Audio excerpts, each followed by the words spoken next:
Good morning, class 12 students. Today we will be going this third lesson, current and electricity.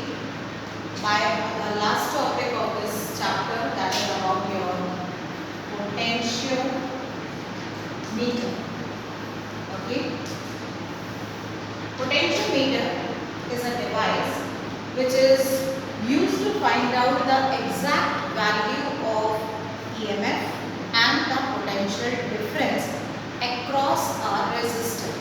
किसी भी resistor के across जब आपको कोई EMF find out करना है या फिर आपको कोई potential difference find out करना है, तो वो exact value find out करने के लिए आपको पोटेंशियोमीटर की जरूरत होती है. So potentiometer is a device used to get the value of device for getting the exact value of EMF, electromotive force, and the PD across a wire or a resistor. Basically जब हम बात करते हैं potentiometer की, तो potentiometer एक basic principle पे काम करता है. So the first thing that we have to discuss is the principle of this potentiometer. Now what is this principle? The principle deals with a long wire which is called as potentiometer wire. It is connected with a battery along with a key, and a rheostat is attached with it, and this rheostat is connected to the another portion of the long wire. Then you have connected a unknown cell with it, and it is being connected with this wire, okay, along with a galvanometer and with the help of a jockey. So these are the three conditions that you can take. Now, according to this principle, what are all these things? The thing is, this is your battery or a cell. This is your key. This is your rheostat. This is a long wire of having a length of 100 centimeter.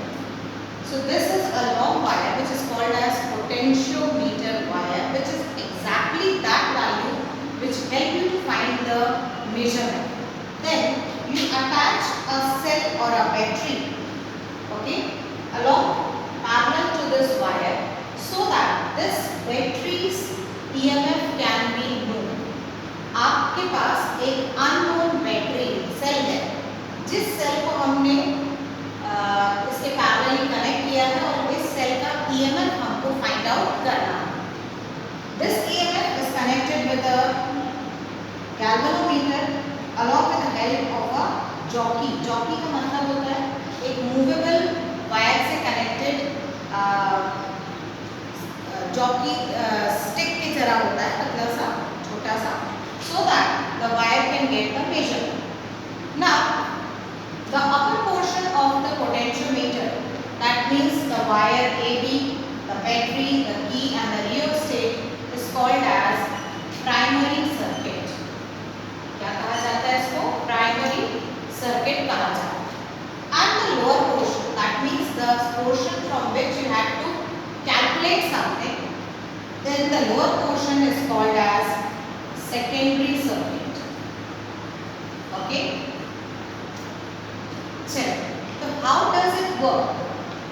सबसे पहले हम यदि इसके connection को देखें, तो positive terminal of the battery is connected to the A part of the wire, and the negative terminal is connected with the key, the rheostat and the B portion of the wire.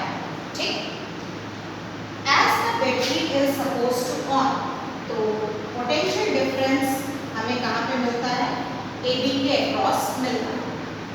अब हमें ये पता करना है कि हमारे को जो दिया गया अननोन सेल है, उसका EMF कितना है. तो हम क्या करते हैं, जॉकी की हेल्प से इस अननोन सेल के EMF के लिए अपनी जॉकी को पहले वायर के पास लाते हैं, जीरो से धीरे धीरे उसको सिखाते जाएं।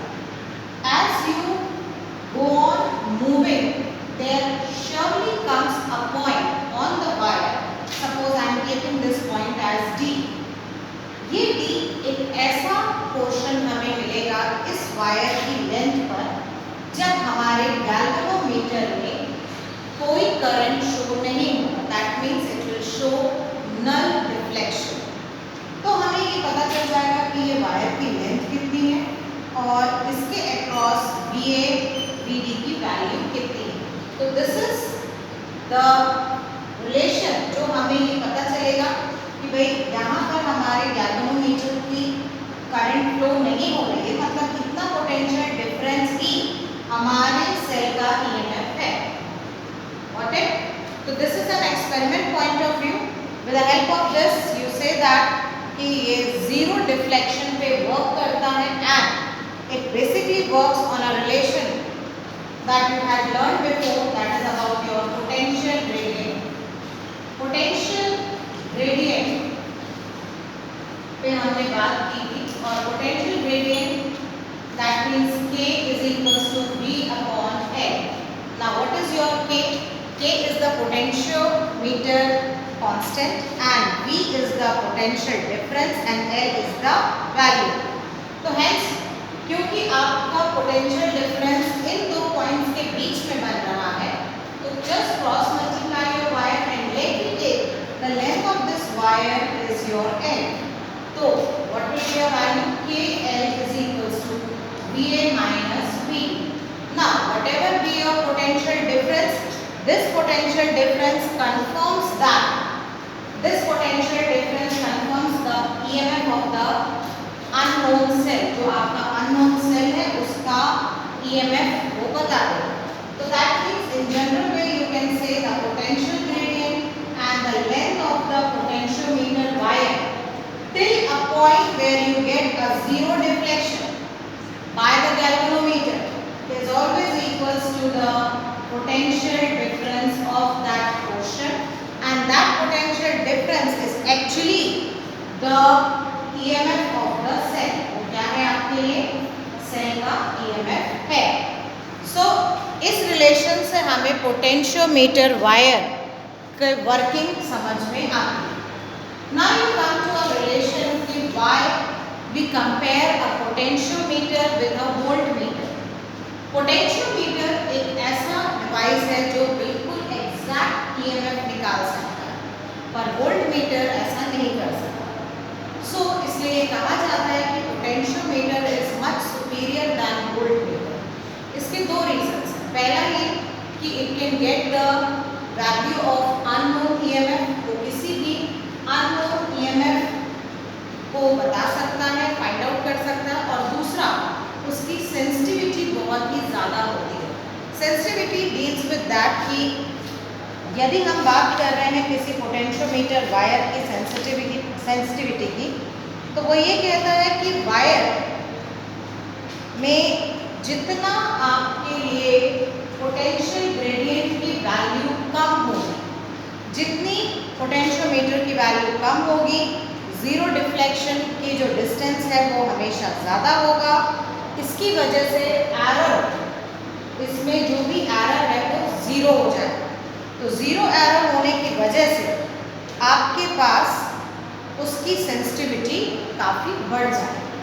दैट मीन्स कि यदि हम बात कर रहे हैं एक सुपीरियॉरिटी पार्ट की कि हम क्यों पोटेंशियोमीटर को ज़्यादा अच्छा माने और वोल्टमीटर को कम, तो उसका पहला रीज़न ये है कि it helps you get the value of EMF find out करने के लिए वो यूज़ होता है, और कोई ऐसा इंस्ट्रूमेंट नहीं है।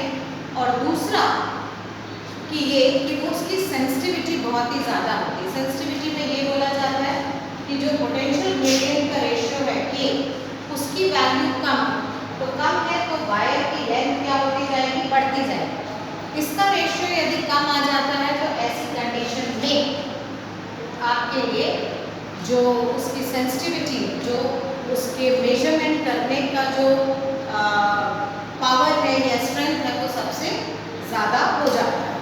बेसिकली पोटेंशियोमीटर को हम लोग एक्सपेरिमेंट्स में यूज़ करते हैं, और ख़ास तौर पे इनका जो इस्तेमाल है वो दो कारणों से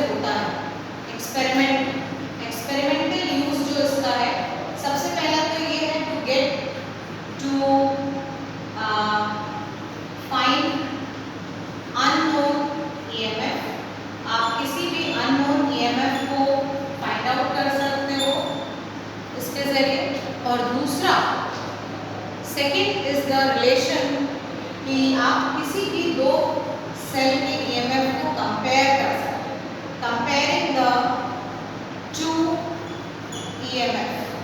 तो बेसिकली ये दो ऐसी चीज़ें हैं जो हमारे पर्टिकुलर एक्सपेरिमेंट्स में यूज़ होती हैं और आप इनका इस्तेमाल करते हैं। यहाँ पे एक क्वेश्चन और अराइज होता है जो काफ़ी अच्छा क्वेश्चन है और बोर्ड में ये डिफरेंस बिटवीन आता भी है। That is the difference between potentiometer and voltmeter.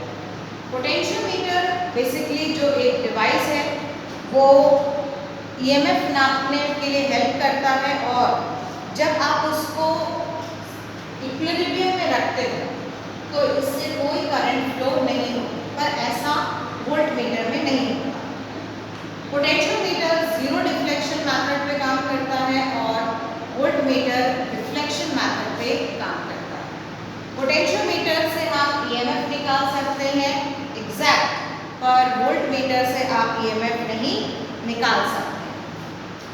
अगली बात, पोटेंशियोमीटर की सेंसिटिविटी बहुत ही ज़्यादा अच्छी होती है और वोल्टमीटर की सेंसिटिविटी काफ़ी कम होती है। बेसिकली वोल्टमीटर में कई जगह हमें ज़ीरो एरर भी मिलते हैं और वो ज़ीरो एरर की वजह से कई बार रीडिंग में डिफरेंसेस आते हैं, और पोटेंशियोमीटर में इस तरह की कोई भी एरर फाइंड आउट नहीं होता है। ओके, तो this basically completes your this chapter number 3, current and electricity.